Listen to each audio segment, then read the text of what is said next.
21세기를 사는 지금, 우리는 자원이 무엇인가에 대한 개념 자체를 다시 정의해야 할 시점에 서 있다. 과거 산업혁명 시대에는 석탄이, 20세기 냉전 시대에는 석유가 전 세계의 권력 지형을 결정짓는 핵심 자원이었다면, 이제는 보이지도 않고 만져지지도 않는 데이터가 새로운 자원으로 부상하고 있으며, 이 데이터라는 비물질적 자원을 누가, 얼마나, 어떻게 채굴하고 가공하느냐가 바로 국가의 생존과 경쟁력을 좌우하는 시대가 되었다. 더 이상 금은 땅 속에 있지 않다. 진짜 금은 사람들의 클릭 속에 있고, GPS 신호 속에 있으며, 영상 기록과 의료 차트, 은행 로그와 쇼핑 내역, 공장 센서와 자율주행 자동차의 라이다, 신호 속에 존재한다. 이 방대한 데이터는 그냥 존재한다고 가치가 생기는 것이 아니다. 마치 원유가 정제되지 않으면 아무 쓸모가 없듯이 데이터 역시 분석, 해석, 응용이라는 고도의 디지털 정제 과정을 거쳐야 비로소 자산이 되고 무기가 된다. 그리고 지금 그 정제 과정을 가장 고도화시켜 산업 전체에 적용한 나라가 바로 대한민국이며 세계는 아직 그 절반도 따라오지 못하고 있다. 대한민국은 자원이 없는 나라였다. 땅에는 석유도, 희토류도, 금광도 없었고 우리는 늘 외부 수입에 의존해야 했다. 하지만 아이러니하게도 바로 그 결핍이 한국을 디지털 자원 강국으로 진화시키는 계기가 되었다. 왜냐하면 우리는 물리적인 자원을 캐는 대신 눈에 보이지 않는 디지털 세계의 흐름과 움직임을 분석하고 활용하는 데 집중했기 때문이다. 다시 말해, 한국은 땅속의 광물이 아닌 데이터 속의 가치를 캐내는 법을 익혔고, 그것을 AI로 체계화하여 국가 전반에 걸쳐 적용시킨 세계 유일의 시스템을 구축한 나라다. 데이터를 자원으로 보는 관점은 이제 더 이상 이론이 아니다.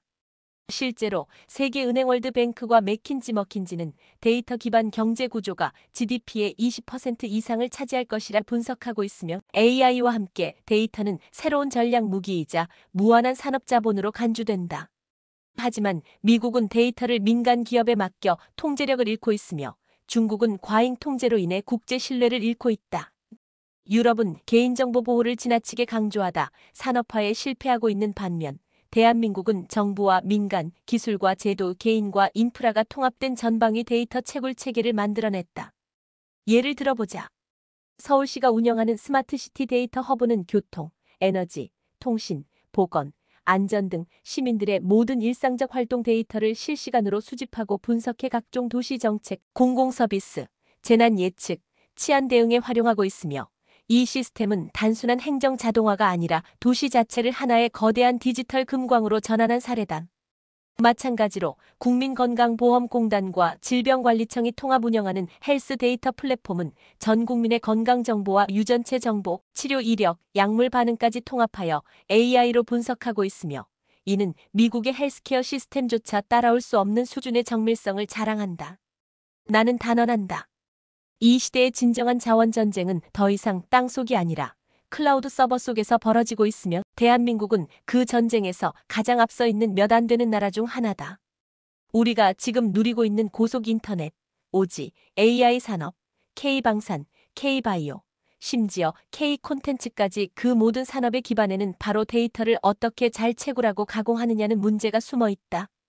그리고 그 점에서 한국은 세계가 아직 제대로 시작도 못한 전장을 이미 넘어가고 있는 중이다. 많은 사람들은 아직도 인공지능 AI를 도구 혹은 자동화된 분석기 정도로만 인식한다. 하지만 현실은 전혀 다르다.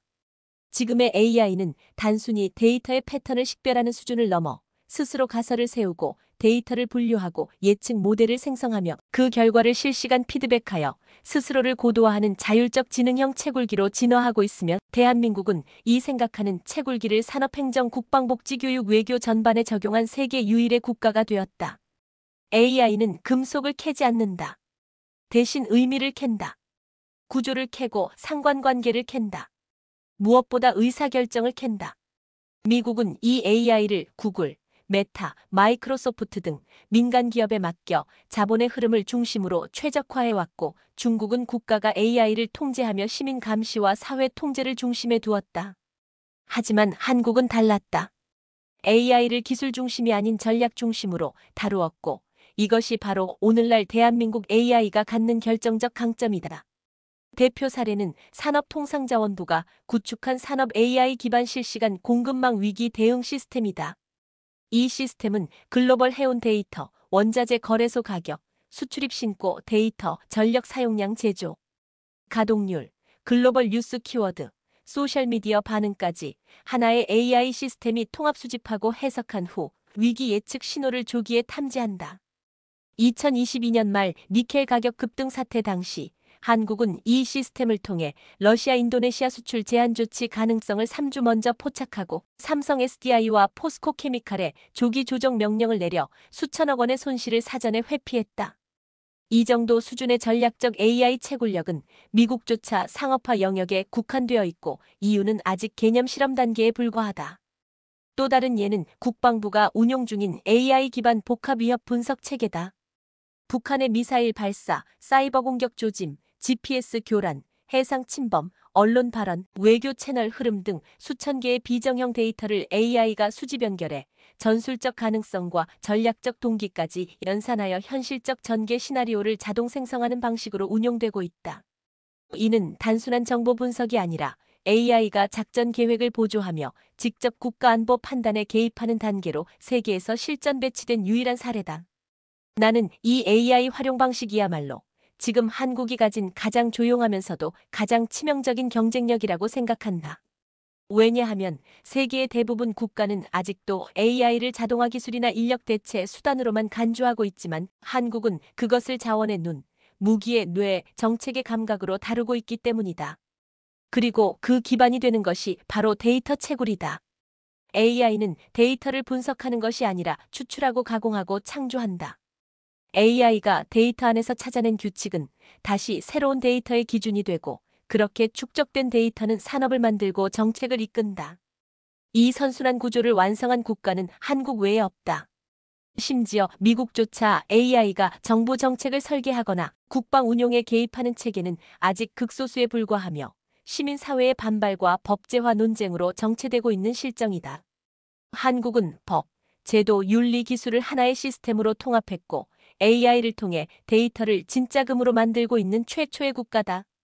그리고 이것이 바로 생각하는 채굴기로서의 AI가 가지는 진정한 의미다. 이제부터는 AI를 누가 더 잘 만들고 더 잘 연결하며 더 정확하게 전략화하느냐가 국가의 운명을 가를 것이다. 대한민국은 이미 그 길을 걷고 있고 다른 나라들은 이제 막 방향을 잡으려는 중이다. 서울은 단지 대한민국의 수도가 아니다. 지금 이 도시는 전 세계에서 가장 촘촘하게 연결된 센서 네트워크, 가장 체계적으로 통합된 행정 데이터베이스, 그리고 가장 진보적인 AI 연산 기반 도시 운영 체계를 갖춘 말 그대로 도시형 데이터 광산업원 데이터 마인의 본보기가 되었다.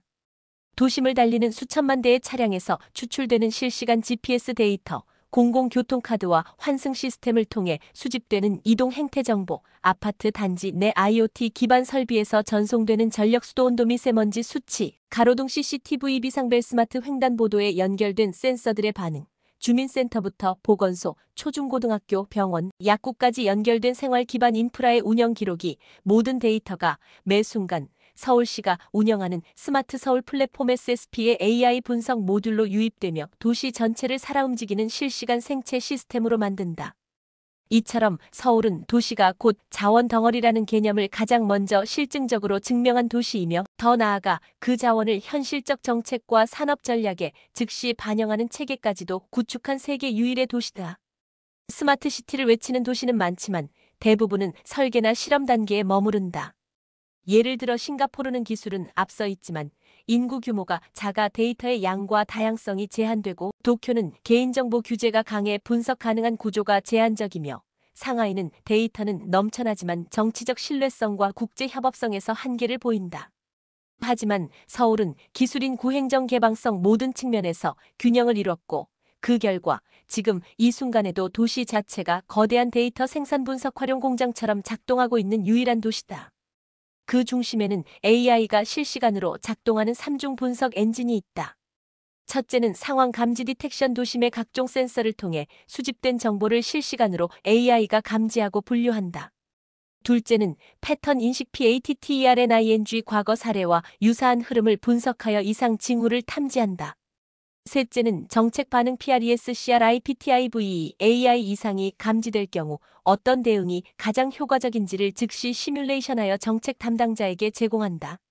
예를 들어 강남역 인근에서 일시적으로 유동인구가 급증하고 공공 WiFi 접속량이 폭발할 경우 시스템은 자동으로 교통체증을 예측하고 신호체계를 재조정하며 주변 상권의 구매 트렌드를 분석해 마케팅 데이터를 실시간 제공하고 만약 이상 행동이 감지되면 경찰서와 소방서에 동시에 경고 메시지를 전송한다.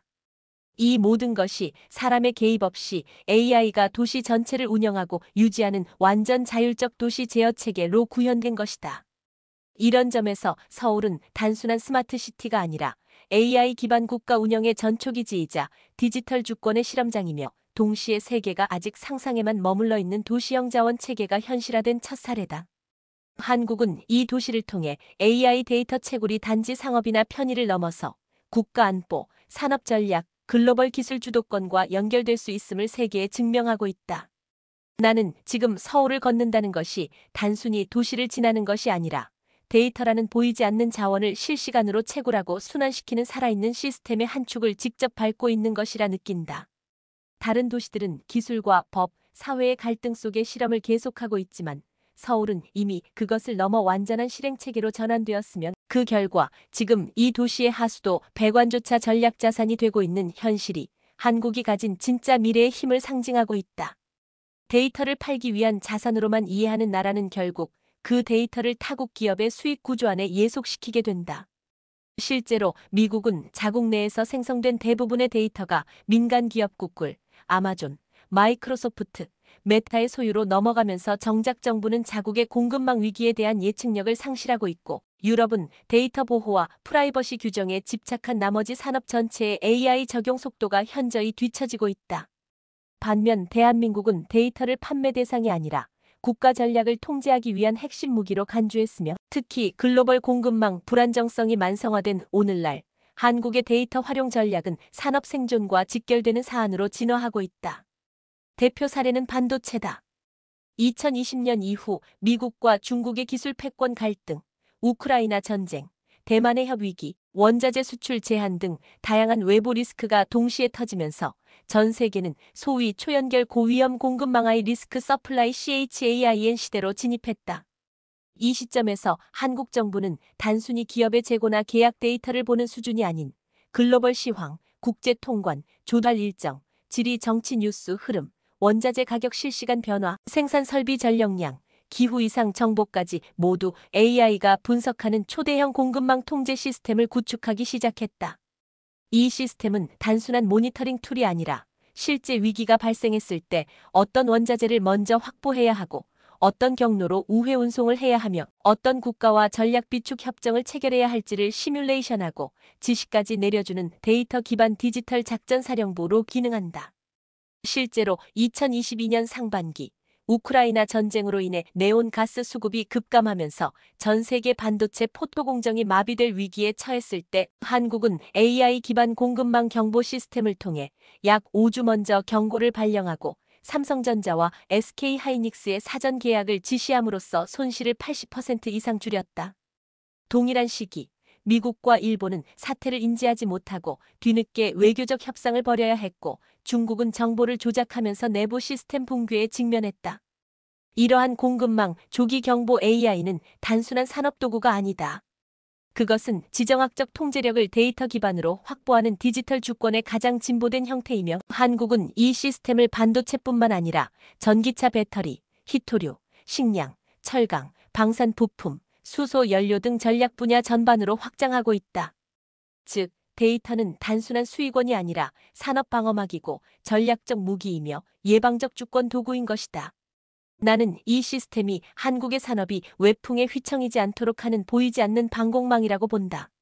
일본이 2019년 한국에 반도체 소재 수출 규제를 가했을 때 우리는 기술을 개발했을 뿐 아니라 AI 기반 수급 예측 시스템을 가동하여 공급망 전환 속도를 일본보다 4배 빠르게 진행했고 이는 단순한 기술 대응이 아니라 데이터로 무기화된 대응 전략의 승리였다.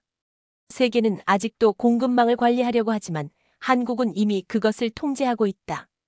그것이 바로 데이터를 팔지 않고 지배하는 방식이다. 데이터는 기술의 연료가 아니다. 정책의 연료이며 국가의 생존 전략을 설계하는 근본적인 재료다. 단순한 사용 이력이나 소비 행태를 넘어 인간의 건강 상태, 학습 능력, 가족 구성, 지역 분포, 출산율, 사망률, 직업군 이동 같은 고차원적 인간 조건이 정제된 데이터로 존재할 때 AI는 단순한 자동화 엔진이 아니라 정책 설계자이자 미래 예측자로 진화한다. 대한민국은 이 점을 가장 먼저 인식했고 이미 수년 전부터 의료교육인구 분야의 데이터를 통합하고 표준화하며 이를 정책 의사결정 AI의 학습 기반으로 삼고 있다.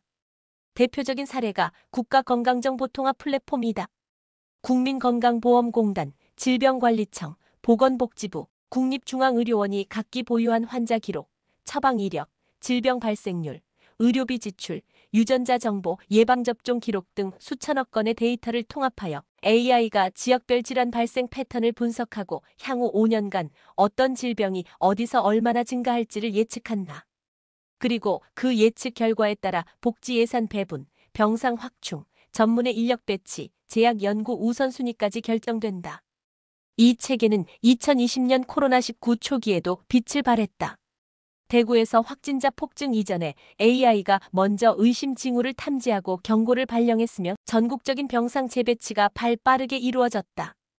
유럽과 미국이 실시간 데이터를 모으는 데만도 수개월이 걸렸던 반면 한국은 이미 예측 기반 대응 체계가 구축되어 있었던 것이다. 교육 분야도 마찬가지다.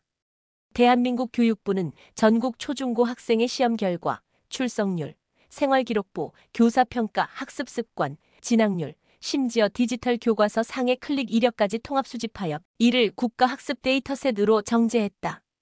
이 데이터를 학습한 AI는 지역별 소득별 학업 성취도 격차를 실시간으로 계산하고 진로 설정의 오류 가능성을 조기에 탐지하며 특정 학습 환경에서 어떤 콘텐츠가 효과적인지를 자동으로 제시한다. 이로 인해 서울과 지방의 교육 격차를 3년 이내 30% 이상 감소시켰다는 결과가 나왔으며 일부 지역에서는 AI가 학생 개개인의 성향에 맞춰 교재 순서를 자동 배열하는 맞춤형 AI 커리큘럼이 이미 시범 운영되고 있다. 가장 민감한 분야인 인구 데이터 활용도 주목할 만하다. 대한민국은 급속한 저출산과 고령화에 직면하면서 출생혼인 이혼 고용 사망에 이르는 모든 인구 변수를 실시간으로 수집해 국가인구 예측 AI를 구축했다.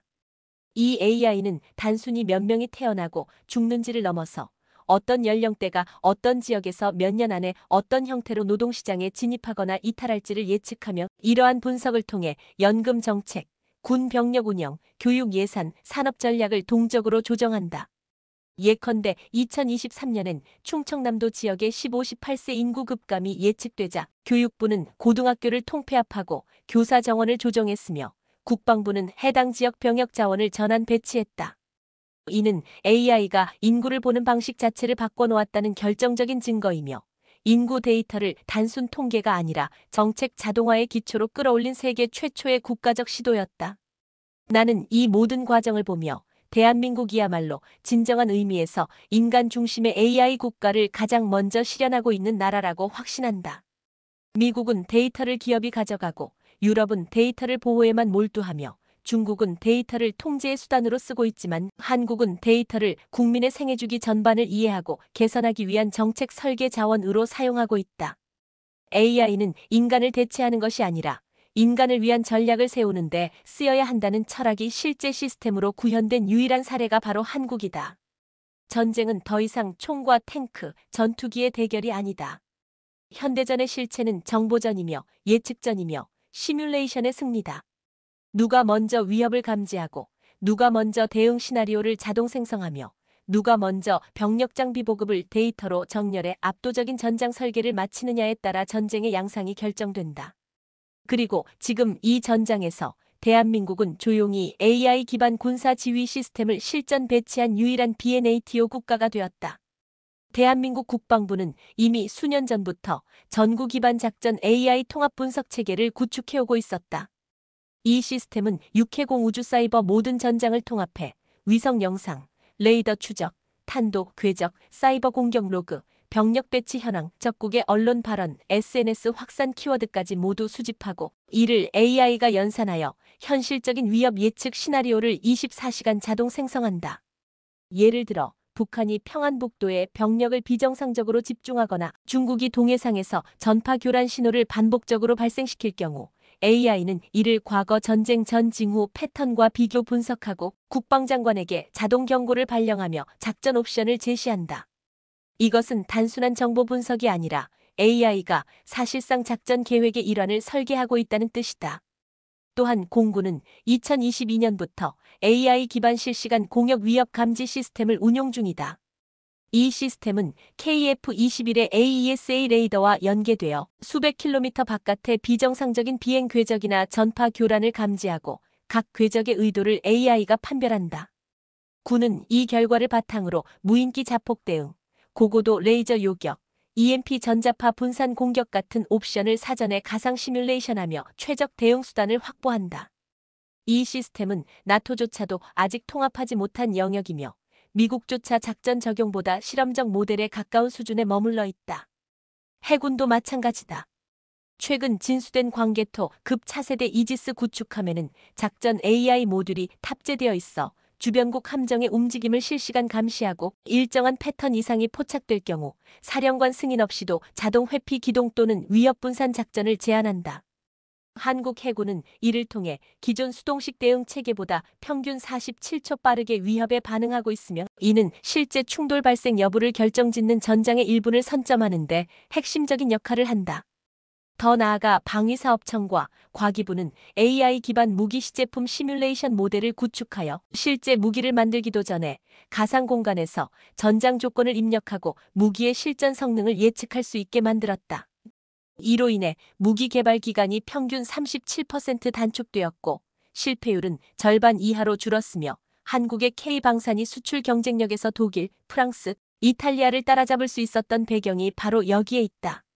대한민국은 물리적 무기를 AI와 데이터로 가상 검증하고 글로벌 수요에 맞춰 사전 시뮬레이션 수출 전략까지 세우는 세계 유일의 국가다. 나는 이 흐름을 보며 명확하게 느낀다. 한국은 더 이상 무기를 수입해서 조립하는 나라가 아니다. 이제는 무기의 아이디어부터 전장 설계, 전략 실행, 수출 마케팅까지 모든 것을 데이터와 AI로 관리하고 있는 디지털 군사 국가다. 그리고 그 기반이 바로 국방 데이터의 채굴과 축적, 그리고 AI를 통한 지능화된 통제력 확보에 있다.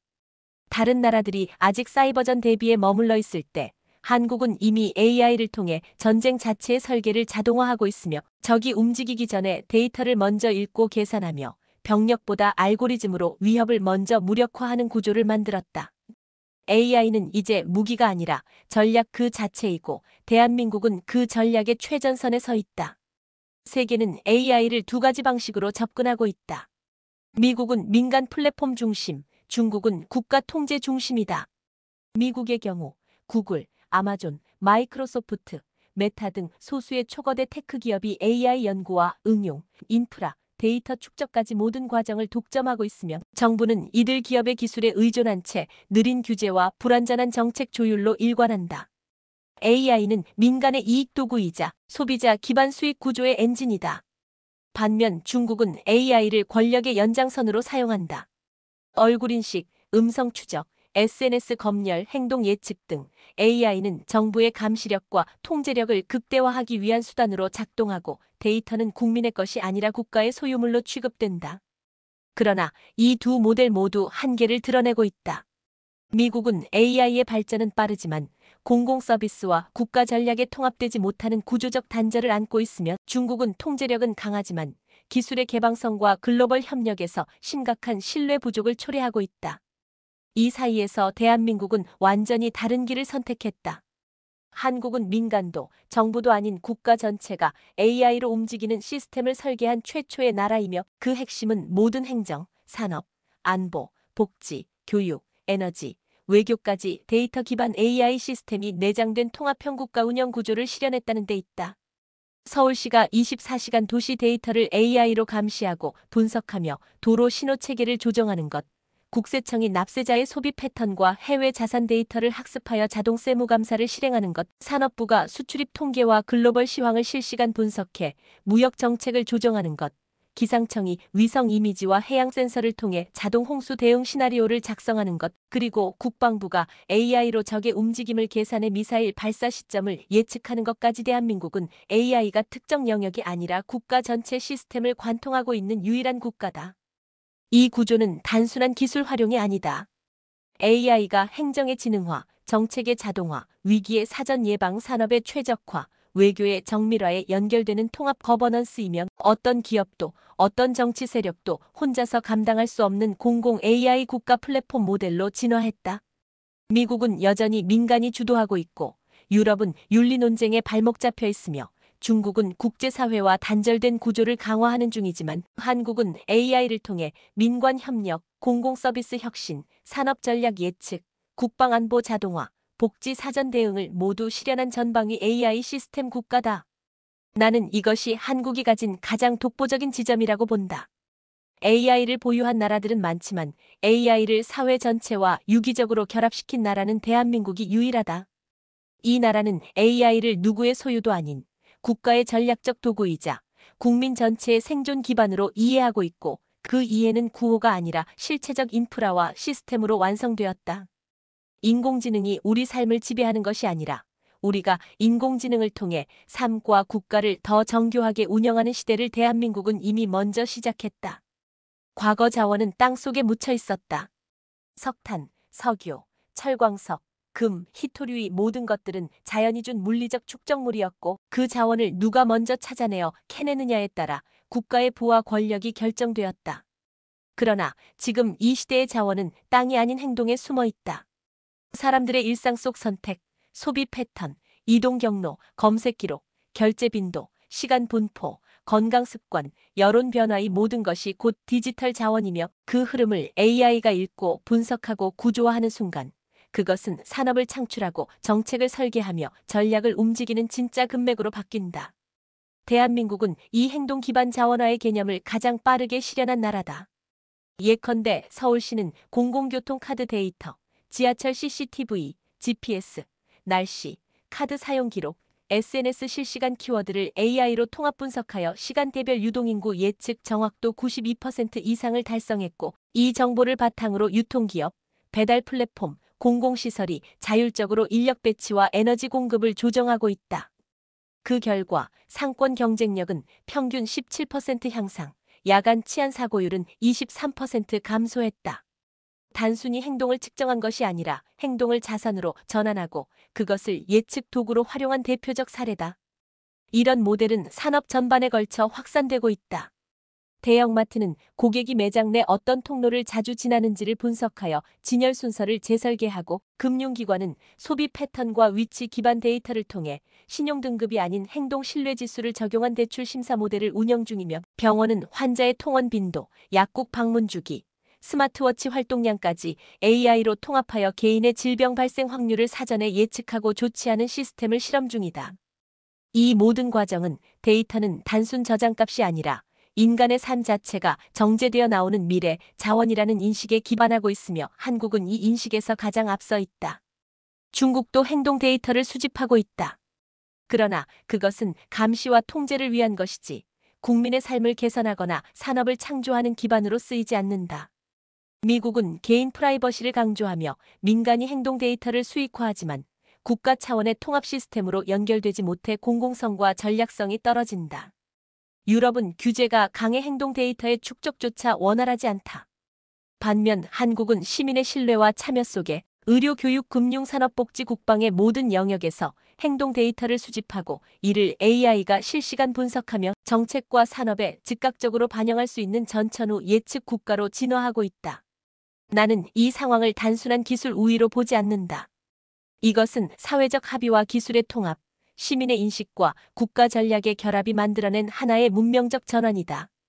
대한민국은 이제 국민 개개인의 움직임 속에서 산업을 설계하고 도시의 리듬에서 에너지를 조절하며 집단적 감정의 변화를 AI가 읽고 그것을 국정 운영에 연결한다. 행동이라는 가장 인간적인 요소를 디지털 자산화하여 가장 기계적인 연산으로 돌려 전략으로 승화시키는 모델이 바로 오늘날의 한국이다. 세계 대부분의 국가는 데이터를 수집하는 것에 집중한다.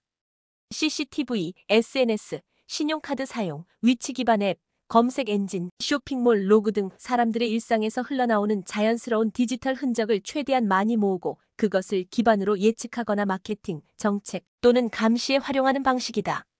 하지만 이 방식은 본질적으로 수동적이며 불완전하고 특정 집단에 종속된 비정형 정보 조각에 불과하다. 미국은 민간 기업이 데이터를 모으고 중국은 국가가 수집하지만 이 두 나라는 공통적으로 데이터를 생산하지는 않는다. 단지 흐르고 있는 것을 쫓을 뿐이다. 대한민국은 여기에 정반대의 접근법을 적용했다. 한국은 데이터를 단지 수집하는 것이 아니라 정책산업기술사회의 모든 구조를 통해 스스로 데이터를 생산하는 국가 시스템을 구축했다. 예를 들어 기획재정부는 전 국민 소비 동향을 분석하기 위해 전국 2,500만 명의 세금 신고와 카드 사용 내역을 AI 기반 시뮬레이션용 가상 시민군으로 정제하여 매주 정책 변화에 따른 소비 영향력을 사전 테스트하는 가상 소비 데이터 시나리오 엔진을 개발했다. 이 데이터는 현실을 복제한 것이 아니라 정부가 전략적으로 설계하고 인위적으로 생산한 데이터다. 이는 단순한 통계가 아니라 정책 수립 자체를 위한 디지털 원자재다. 또한 산업통상자원부는 수출입 데이터를 단순히 수집하는 것이 아니라 무역 환경 변화, 환율 급등락, 해상 물류 병목, 국제 이슈 발생 시 시뮬레이션을 통해 가상의 무역 충격 데이터를 반복 생성하며 그 결과를 바탕으로 기업의 선제적 대응 매뉴얼을 제공하고 있다. 이처럼 한국은 현실의 리스크가 발생하기 전 데이터 기반으로 미리 위기를 만들어내고 학습하는 국가다. 다시 말해 세계는 현실을 측정하려 애쓰고 있지만 한국은 미래를 조립하듯 가상으로 만들어낸 데이터를 통해 전략을 설계한다. 더 나아가 방위사업청과 국방부는 AI 기반 전장 시뮬레이션 데이터를 자체 생산한다. 실제 전쟁이 발생하지 않아도 수백만 가지의 가상 전투 시나리오, 병력 배치 변화, 무기 효율, 지형기상 요소 반응 데이터를 생성해 AI가 학습한다. 이로 인해 대한민국은 실제 전투 없이도 전시 대응 알고리즘을 사전에 학습시킨 유일한 국가가 되었으며 이 데이터를 기반으로 한 KF-21 전투기 및 드론 전술 개발이 진행 중이다. 전쟁이 나지 않아도 데이터를 만들고 그 데이터로 무기를 최적화하며 전략을 검증하는 구조는 완전히 능동적 데이터 주권의 표본이다. 나는 이 모든 흐름을 통해 대한민국이 디지털 자원 강국이 아닌 데이터 생성국으로서의 위상을 확보했다고 확신한다. 세계는 여전히 빅데이터가 많다는 것을 자랑하지만 그것은 어디까지나 과거의 잔상, 사용자의 흔적, 기업의 로그일 뿐이다. 한국은 미래를 위해, 전략을 위해, 안전을 위해, 산업을 위해 데이터를 직접 설계하고 의도적으로 생산하는 진정한 데이터 주권 국가이며 이는 글로벌 기술 생태계에서 압도적인 위치를 차지하는 열쇠다. 결국 대한민국은 더 이상 데이터를 모으는 나라가 아니다. 한국은 데이터를 만든다. 그것도 목적을 갖고 전략을 담아 미래를 준비하기 위해 스스로 생산하는 나라다. 그리고 이것이야말로 지금 세계가 부러워하지만 흉내내지 못하는 한국의 가장 근본적인 차별성이다.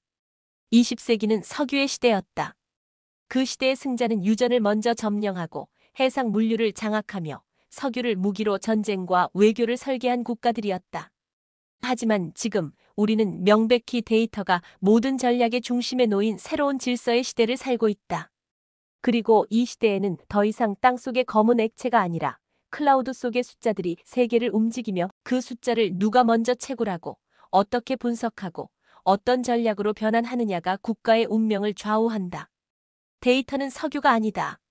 그것은 한정된 것이 아니며 사용할수록 고갈되지 않고 오히려 확장되는 유일한 자원이다. 석유는 파내는 자가 승자였다. 그러나 데이터는 설계하고 정제하고 구조화한 자만이 그 가치를 지배할 수 있다. 단순히 데이터를 많이 모은다고 세계를 지배할 수 없다. 중국이 그 예다. 수십억 명의 데이터를 보유했지만 투명성과 개방성, 해석 체계, 글로벌 연계력이 부족한 탓에 데이터의 양은 많아도 전략적 활용도는 낮다. 미국은 AI 기술력과 클라우드 인프라는 앞서 있지만 데이터를 통합하고 국가 전략에 반영하는 능력은 여전히 민간에 분산되어 있어 국가 단위 채굴의 일관성은 없다. 그러나 대한민국은 다르다. 우리는 데이터를 단순히 모은 것이 아니라 채굴했고 정제했고 산업화했고 무기화했고 그리고 전략화했다. 우리는 데이터를 공공정책에 통합했고 군사 시스템에 연결했고 복지와 교육, 보건과 외교, 에너지와 금융에 이르기까지 전 분야에 내장된 AI 국가 시스템을 통해 데이터가 실시간으로 흐르고 결정하며 개입하는 구조를 만들어냈다. 이것은 단순한 기술 경쟁이 아니라 국가 구조의 혁신이며 21세기형 패권 전략의 청사진이다. 우리는 지금 데이터를 누가 보유하고 있느냐가 아니라 누가 가장 먼저, 가장 정확하게 데이터를 의미로 전환하고 그것을 권력으로 가공하느냐의 싸움에 돌입해 있다. 그리고 이 싸움에서 한국은 가장 빠르게 전장을 이해했고, 가장 넓게 시스템을 확장했고, 가장 정교하게 데이터를 다루고 있다. AI는 도구가 아니라 동반자이며 데이터는 상품이 아니라 정책, 전략, 그리고 생존 그 자체다. 이 체계를 한국보다 빠르게, 정교하게, 조용히 실행한 국가는 존재하지 않는다. 나는 이제 단언한다. 21세기 후반의 국제 질서에서 데이터 채굴 국가는 곧 패권 국가다. 석유가 전쟁을 만들었다면 데이터는 체계를 설계한다. 석유가 단기적 권력을 제공했다면 데이터는 지속 가능한 지배력을 가능하게 한다. 우리가 지금 대한민국이라는 작지만 빠르고 치밀한 나라가 정보 제국으로 진화하고 있는 것을 직접 목격하고 있는 것이다. 이제 우리는 물어야 한다. 데이터는 누가 소유하는가? 누가 그것을 이해하고 통제하고 전환하고 행동으로 구현하는가? 답은 분명하다. 데이터를 채굴한 자가 세계를 지배한다. 그리고 지금 대한민국은 그 진입점에 가장 가까이 선 나라다. 대한민국 방산이 역대급 활약상을 보여줄 예정이라고 해 발칵 뒤집어졌습니다. 한동안 소강 상태가 이어지던 러시아 우크라이나 전쟁에 다시금 전운이 짙어지자 다시 한국 방산이 주목받고 있는 건데요. 그런 와중에 미국 싱크탱크에서 세계 전쟁의 해결책으로 한국을 제안해 관심이 모아지고 있다는데 과연 무슨 상황이 벌어진 건지 자세히 알아보겠습니다. 우크라이나 전쟁의 장기화로 세계적 군비 확장 기조가 지속되면서 폴란드를 필두로 한 전 세계 방산 시장에서 한국산 무기의 존재감이 나날이 확대되고 있습니다. 앞서 폴란드의 K2와 K9, FA50 등 최대 40조 원 규모의 수출액을 올리면서 사상 최대 실적을 달성한 한국 방산의 무기들이 계속해서 수조 원대의 추가 수주에 성공하는 등 전례 없는 호황을 이어가고 있는 중인데요. 방산업계에 따르면 한동안 조용했던 우크라이나 전쟁이 다시 불붙으면서 한국의 방산에 또다시 엄청난 러브콜이 이어질 것으로 보입니다. 앞서 작년에 한화에어로스페이스, KAI, 현대로템의 매출은 폴란드로부터 수주 잭팟이 터지면서 최대 1조 원 이상 증가하는 쾌거를 달성했었습니다. 그런데 올해도 사우디 등으로부터 조 단위의 방산 수출이 잇따라 확정되면서 사상 최대 수주 실적을 기대해도 좋을 것 같다는 이야기가 나오고 있다고 합니다. 실제로 CNN 등 외신들은 한국 방산이 고도 성장의 본궤도에 올랐다는 전망을 속속 내놓고 있는 상황입니다. 그리고 최근 이라크와 사우디의 국방 당국자들이 연이어 방한의 국산 헬기 수리온과 KF-21, 도산 안창호함 등의 운용 상황을 둘러본 것도 이런 분석에 무게를 싣고 있는데요. 이렇듯 최근 한국 무기가 세계 방산 시장에서 전례 없는 특수를 누리고 있다는 사실에는 이견이 없는 상황입니다. 그런데 앞선 영상에서 한국의 유럽 방산 시장 진출로 인해 독일이 크게 망신을 당한 상황이 발생했다는 소식 전해드렸었는데요. 과거 전차 강국으로 불리던 독일의 자존심을 제대로 구긴 사건이 발생하면서 한국이 방산이 더욱더 주목받게 됐다고 말씀드렸었습니다. K2에 홈뻑 빠진 폴란드 등 전 세계 각국의 한국산 전차에 대한 러브콜에 이어 이번에는 한국산 포탄이 엄청난 일을 만들어낸 겁니다. 공식적으로 밝혀지지는 않았지만 독일 현지에서는 대한민국의 최대 2조 원에 달하는 천문학적인 돈을 낼 수 있다는 이야기가 나오고 있는 중으로 바로 이 돈으로 한국으로부터 포탄 구매를 할 거란 예측이 나옵니다. 사실 독일은 과거의 영광으로 인해 한국에게 자존심을 굽히지 않으려 버티고 있지만 현실이 따라주지 않고 있다고 합니다. 어쩔 수 없이 한국으로부터 포탄을 대규모 도입해야 하는 상황이 펼쳐지면서 제대로 무릎을 꿇게 됐습니다. 올해 독일은 우크라이나에게 10조 원 규모의 지원을 약속했었는데 대부분 포탄을 구입하기 위한 것으로 나머지를 공급할 여력이 없어 난처한 상황으로 알려졌습니다. 실제로 독일은 우크라이나에게 포탄 18만 발 이상을 공급해야 하는데 최근 우크라이나 전쟁에 다시 전운이 감돌면서 결국엔 한국으로부터 포탄을 대규모 도입해야 할 상황에 놓인 겁니다. 이는 현재로서 한국만이 유일하게 대규모 포탄을 공급할 수 있기 때문으로 독일은 이번에 한국 방산을 인정해야만 하는 진땀 빼는 상황에 처하게 됐습니다. 반면에 대한민국의 입장에서는 한국산 105포탄이 효자 노릇을 톡톡히 할 수 있을 것으로 기대되고 있는 상황인데요. 우크라이나 전쟁의 양상이 작년 하반기부터 우크라이나의 열세로 돌아선 가운데 포병 화력이 부족해 위기 상황인 우크라이나에 가장 필요한 무기 체계로 꼽히고 있기 때문입니다. 실제로 대다수의 군사 전문가들은 막강한 화력, 특히 포병 전력을 앞세운 러시아군의 반격에 우크라이나에 대한 서방의 155포탄 공급이 절대적으로 부족해 우크라이나군의 사상자가 속출하고 있다며 한국이 절대적으로 나서야 한다고 입을 모으고 있습니다. 당면한 포탄 부족으로 고전을 면치 못하는 우크라이나에 한국산 105포탄이 구세주가 될 수 있다는 이야기인 겁니다. 그런데 최근 미국 싱크탱크 전략국제문제연구소 CSIS 소속 전문가인 미 해병대 예비역 대령인 마크 켄시언 선임 고문과 크리스 H. 박 연구원이 이런 주장을 강력히 어필해 파장이 일고 있는데요. 실제로 켄시언 고문은 CSIS 홈페이지에 한국산 105포탄이 우크라이나를 구할 수 있을까?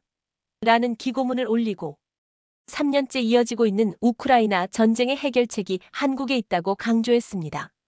그러면서 작년에 미 행정부가 한국과 협력해 우크라이나에 155포탄 30만 발 이상을 보냈다며 점점 줄어드는 재고로 인해 미국이 한국에게 탄약을 다시 도움 요청을 해야 할 상황에 처해 있다고 밝혔습니다. 다시 말해서 이는 한국이 최종 사용자는 미군이라는 조건 하에 미국에 포탄을 공급함으로써 미국이 우크라이나에 포탄 공급을 할 수 있도록 한 프로세스를 재가동해야 한다는 이야기입니다. 실제로 앞서 한국은 2022년 말 155포탄 10만 발을 미국에 판매했고 이듬해 3월엔 같은 구경의 포탄 50만 발을 대여 형식으로 미국에 제공했습니다. 이런 방식으로 한국산 105포탄을 우회해 지원한 건데 우크라이나의 탄약 부족 해소에 큰 도움이 됐었습니다. 실제로 주요 외신에 따르면 우크라이나 전쟁에서 사상자의 80%가량이 포 사격에서 발생한 것으로 드러났는데 이는 그만큼 포탄의 안정적 수급이 중요하다는 뜻입니다. 현재 우크라이나군은 1207km 전선에서 47만여 명의 러시아군과 대치 중인데요. 해당 전선에 우크라이나가 배치한 포는 모두 350문에 불과한데 특히나 우크라이나 군이 하루에 쓸 수 있는 포탄 수가 2,000발밖에 안 돼 상황이 심각합니다. 반면에 러시아군이 배치한 야포 수는 4,000문 이상으로 하루에 1만 발가량을 발사하고 있어 단순 비교만 해도 러시아군은 하루에 5배나 더 많은 포탄을 쏟아붓고 있는 상황입니다. 이에 우크라이나군은 전선 유지에 매달 최소 7만 5천 발의 포탄이 필요한 반면 러시아는 월 30만 발 이상을 발사하는 것으로 알려졌습니다. 이렇듯 소모전 양상을 보이는 우크라이나 전쟁에서는 특히나 안정적인 포탄 수급이 중요한데 더 많이 쓸수록 유리하기 때문입니다. 하지만 현재 러시아는 300만 발의 비축탄과 별도로 북한으로부터 152, 122 등 100만 발 이상의 포탄을 넘겨받아 실전에 사용 중인데 반해 우크라이나 탄약 상황은 한국이 나서지 않으면 정말 처참합니다. 개전 이후 미국이 우크라이나에 제공한 각종 포탄 규모가 300만 발 이상으로 파악됐지만 포탄 생산량을 늘리는데 수개월이 소요되기 때문에 우크라이나에 제공할 포탄의 일시적 부족 현상이 발생하고 있는데요. 실제로 미국은 현재 3만 발 수준인 월탄 포탄 생산량을 내년까지 10만 발 이상으로 확대할 계획이지만 현재로서 포탄 공백기를 메워줄 국가가 한국밖에는 답이 없다는 판단이 나옵니다. CSIS 역시 미국의 포탄 중산이 이뤄질 때까지 한국산 105포탄이 개필러 역할을 톡톡히 수행할 수 있을 것이라고 내다봤습니다. 이렇듯 한국이 우크라이나 전쟁의 해결사가 될 수 있는 건 우리의 지정학적 상황과 관련이 아주 깊습니다. 실제로 대한민국은 북한의 안보 리스크에 대응하기 위해서라도 포탄의 필수 보유량을 확보하고 있으며 생산도 꾸준히 하고 있기 때문입니다. 특히나 한국과 우크라이나는 모두 견인포 중심으로 105포를 운용하고 있는데 한국 전쟁 이후 상당한 수량의 105견인포를 인도받은 한국이 현재 보유한 관련 탄만 해도 340만 발가량으로 추산됩니다. CSIS는 105포탄은 우크라이나가 쓰고 있는 것과 호환 가능하다며 한국의 포탄을 빌려주는 건 대한민국의 국방 태세를 약화시키지 않을 것이라고 전했습니다. 다시 말해서 이는 우리 군이 쓰는 곡사포의 30% 이하가 105 포탄을 사용하고 있으며 대부분의 부대는 K9과 같은 155자주포를 쓰는 것으로 전환하고 있기에 105 포탄에 대한 의존도가 그리 크지 않다는 겁니다. CSIS는 한국의 105 포탄을 대량 사용하고 현재 미국이 생산 중인 155 포탄으로 채워 넣겠다고 미국이 제안하면 한국을 설득할 수 있을 것이라며 우크라이나 전쟁의 해결책은 한국에게 있다고 강조했습니다. 이렇듯 그동안 대한민국은 북한의 군사적 위협에 맞서 꾸준한 기술 개발과 함께 무기 체계 생산을 멈추지 않으면서 언제든 군수 지원이 가능한 그야말로 해결사로 우뚝 섰는데요. 이번 일을 계기로 미국을 비롯해 세계 각국이 한국산 무기를 최적의 대안으로 인식하기 시작했다는 평가가 나옵니다. 이런 와중에 최근 한화에어로스페이스가 유럽 시장 공략을 본격화하기 위해 첫 해외 방산 거점 구축을 추진한다고 하는데요. 우선 그 첫 단계로 폴란드에 R&D 센터를 만들기로 합의했다는데 이를 계기로 메이드 인 나토 전략을 급속도로 추진한다는 계획입니다. 방산업계에 따르면 얼마 전 한화에어로스페이스가 폴란드 정부와 폴란드 현지에 방산연구개발센터를 짓기로 합의했습니다. 이는 한화에어로의 해외 첫 R&D 센터로 앞으로 생산 체계까지 갖춘 방산 거점이 될 거란 전망이 나옵니다. 실제로 앞서 한화에어로스페이스 사장은 폴란드에 R&D 센터를 만들기로 합의하고 이를 준비 중이라며 이런 방식으로 가야 수출이 대폭 확대된다고 밝혔습니다. R&D 센터 착공 시기와 입지 등 구체적인 사항에 대해선 폴란드 측과의 협의가 남아있는 상태로 일단 여기서 만들 품목은 K9 자주포와 레드백 등 지상무기 체계가 될 가능성이 높습니다. 여기에 더해 한화에어로스페이스는 폴란드 정부 측과 폴란드 현지 생산 공장 건설에 대해서도 협상 중에 있는데 이는 모두 한화가 새롭게 추진하는 메이드 인 나토 전략의 일환으로 보입니다. 최근 폴란드와 수출 이행 계약 협상을 얘기 중인 천무 역시 폴란드에서 생산할 수 있는 가능성도 있는 것으로 알려졌습니다.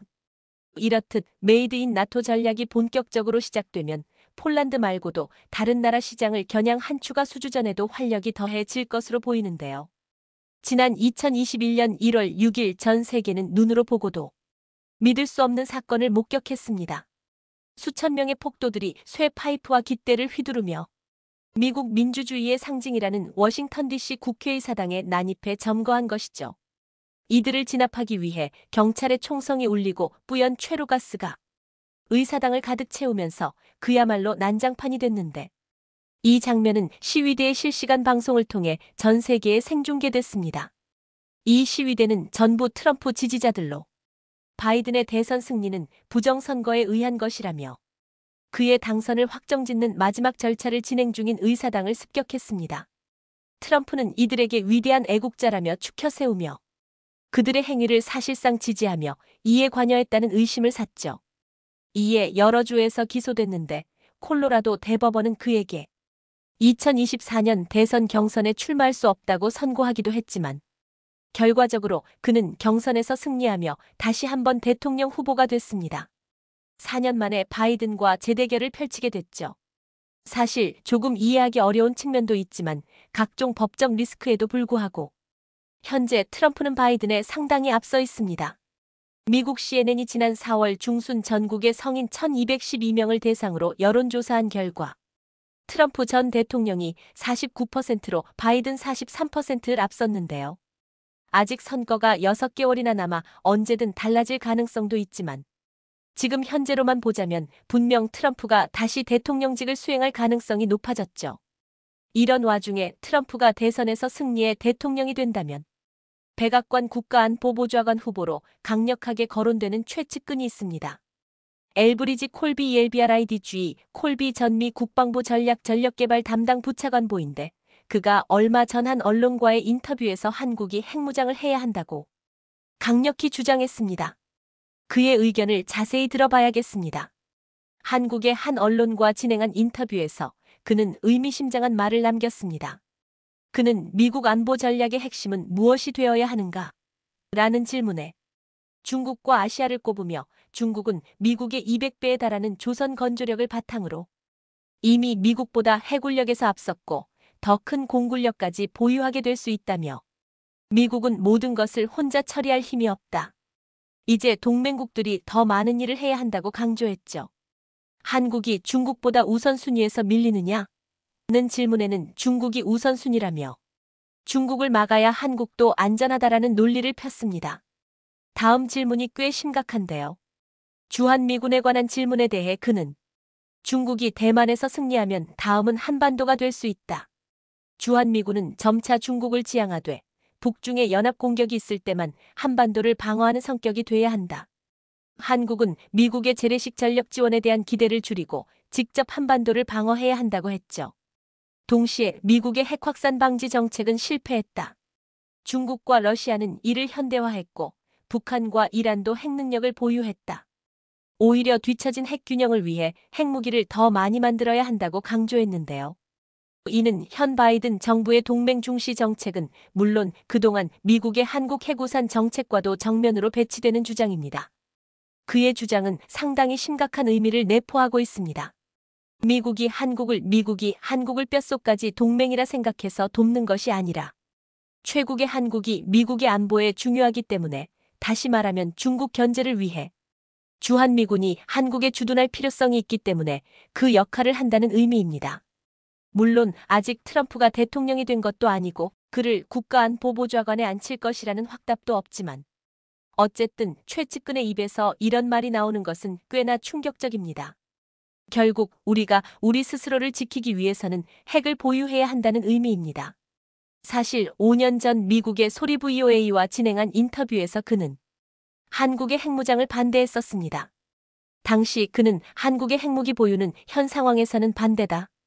한국이 핵무기를 보유함으로써 지금 직면한 문제를 푸는 것이 한국이 핵무기 보유를 통해 얻을 결과보다 더 좋은가 하고 생각을 하게 되는데 현재로서는 한국이 핵 확산 금지 조약 NPT를 지키는 것이 더 엄중해 보인다고 했죠.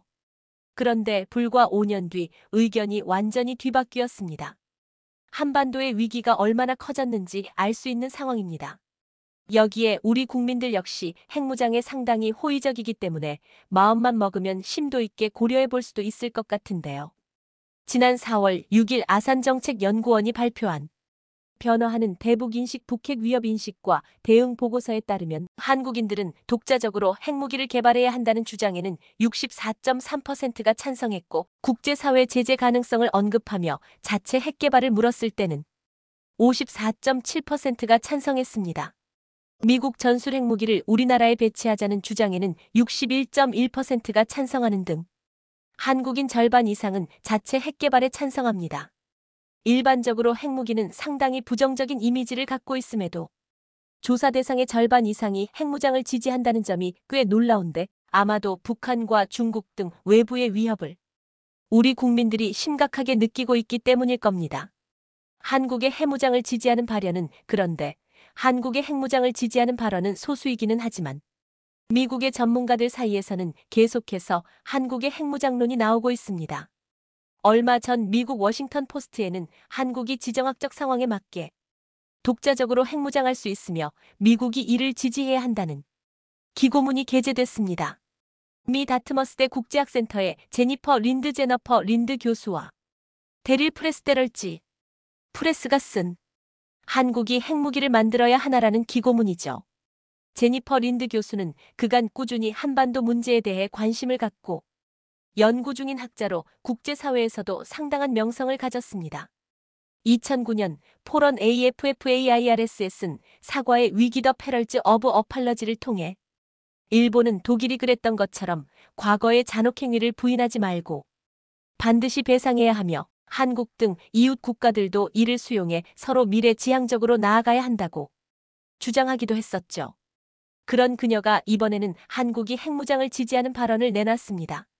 사실 상당한 소수 의견임에도 주요 언론에 이런 글이 게재됐다는 것은 시사하는 바가 상당한데요.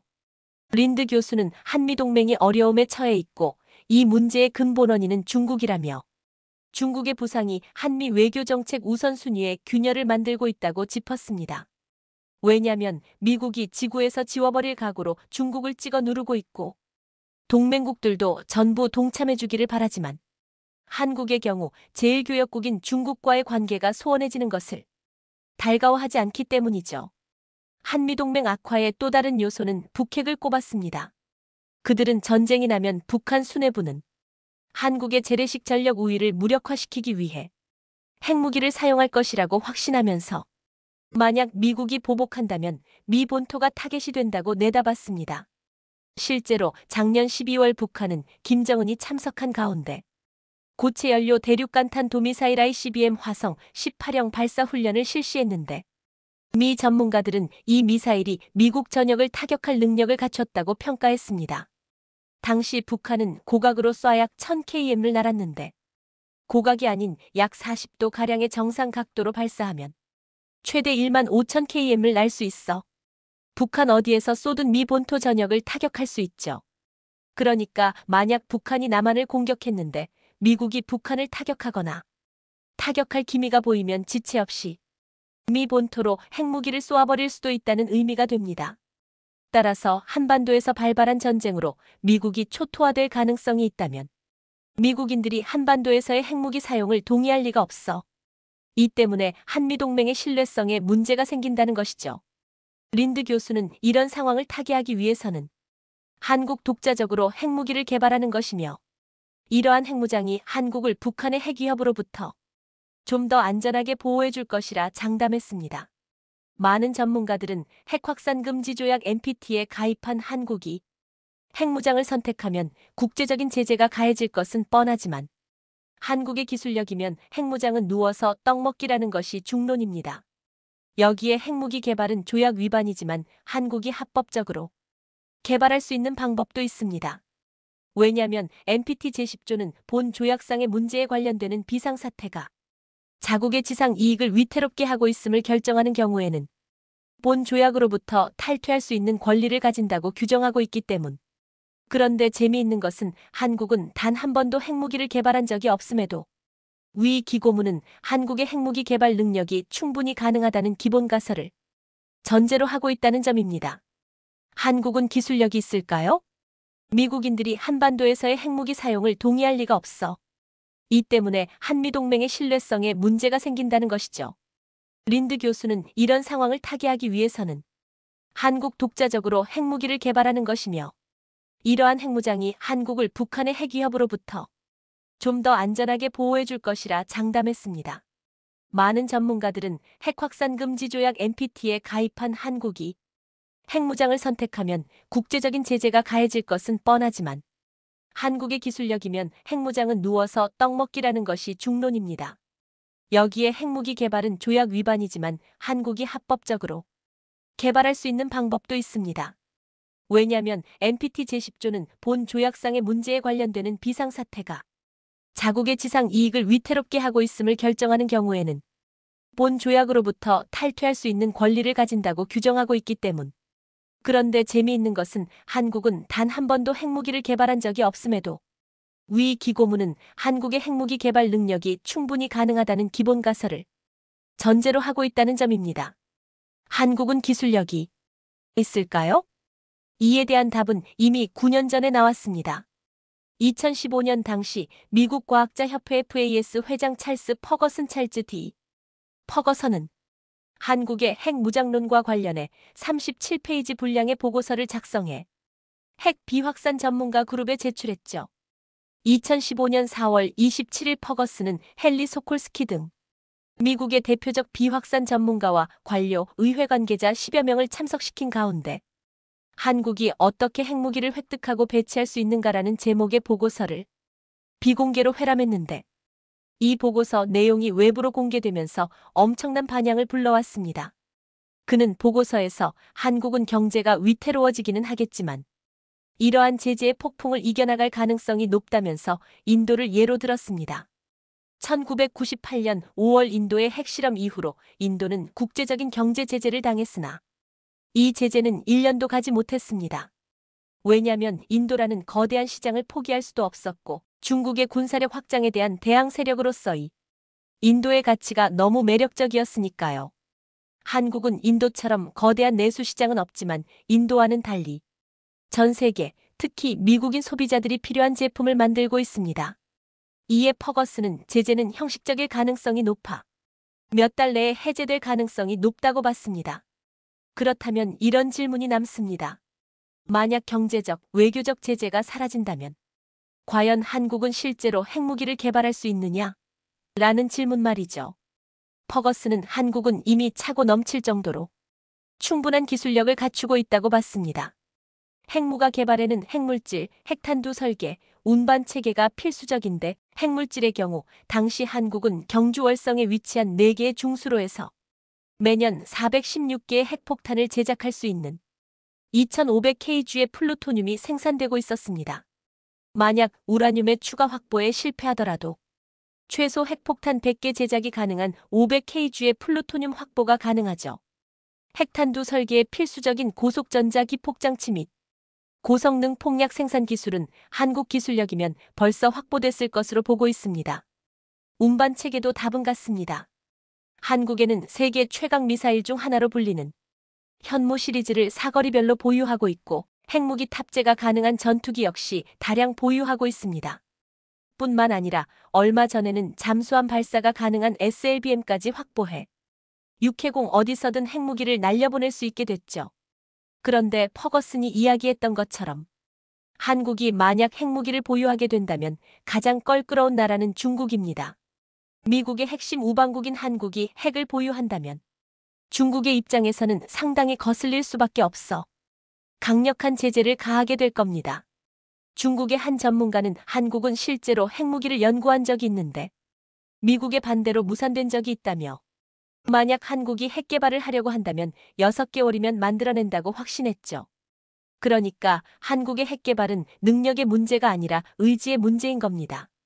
그런데 만약 한국이 핵 보유를 선언한다면 중국은 한국을 겁박해서라도 막을 것이 불보듯 뻔합니다. 지난 2017년 주미중국 대사 추이텐카이는 위 보고서가 공개된 후 얼마 지나지 않아 중국은 한반도 어느 지역이든 핵무기의 존재를 반대한다며 한국이 핵을 보유한다고 안전이 보장되는 것이 아니며 오히려 지역 정세를 악화시킬 뿐이라고 경고하기도 했죠. 그런데 중국의 이런 주장은 최근 행보와 어울리지 않습니다. 왜냐하면 1964년 가까스로 핵 개발에 성공한 이후로 그간 중국은 최소 억지 전략을 내세워왔습니다. 즉, 중국의 핵무기 사용을 최소한으로 제한하고 선제 불사용 원칙에 따라 중국 본토가 핵 공격을 받았을 때만 핵으로 반격하겠다는 것이죠. 하지만 최근 중국은 핵 전력을 급격히 발전시키고 있습니다. 미국 과학자협회는 지난 2021년 상업용 위성 사진을 분석한 결과 중국이 신장 위구르 자치구에 핵미사일 경납고를 건설 중이라는 사실을 밝혀냈습니다. 선장 하미시 인근의 800km의 부지에 110여 개의 핵미사일을 보관할 수 있는 경납고를 건설하고 있었죠. 그에 앞선 6월에는 워싱턴 포스트가 제임스 마틴 비확산 연구소를 인용 중국이 간수성 위먼 사막지대에 120개 핵미사일 경납고를 건설하고 있다고 본토에 핵무기가 떨어질 경우에만 사용한다던 선제 불사용 원칙은 어디로 가고 급격히 핵전력을 늘리는 중국이 핵무기를 보유한 것도 아니고 보유할 수 있는 기술이 차고 넘친다는 한국에 이렇게 민감하게 반응하는 이유는 무엇일까요?